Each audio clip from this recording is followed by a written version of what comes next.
देखाव अपन घुची तोहर कमर कटीली तू न बुची संगे हमके देखाव अपन घुची। यहाँ से बच के न जइबे करे जा, यहाँ से बच के न जइबे करे जा, रहबे जे तू घमंड में ऐसन बात बता। तोरा जवानी के गोदाम लुटाई मोतिहारी पर खंड में। अच्छा। तोरा जवानी के गोदाम लुटाई हमरे पर खंड में।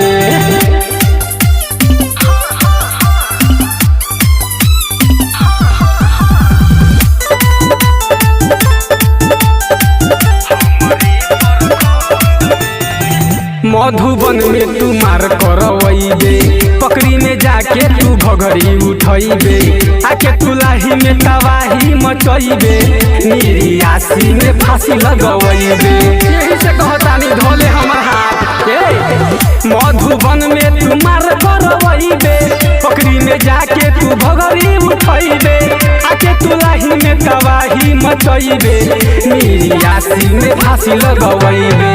एक मिनट में हिल जाई सिस्टम, एक मिनट में हिल जाई सिस्टम, चढ़बे जे ब्रह्मांड में। कोनो दिक्कत बा?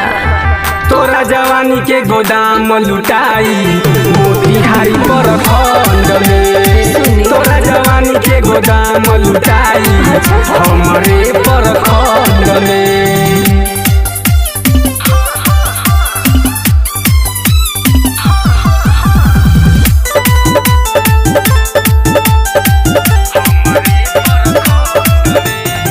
कौरिया मोर में गोली चलवैबे, काजराहा में ढोरी चटवैबे, जाके तू भेलवा में केलवा तू खैबे, मनपुरवा में मर्डर करैबे। पैदाशी रंग रही हो सुनलू हो। कौरिया मोर में गोली चलवैबे, काजराहा में ढोरी चटवैबे, जाके तू भेलवा में केलवा तू खैबे, मनपुरवा में मर्डर करैबे।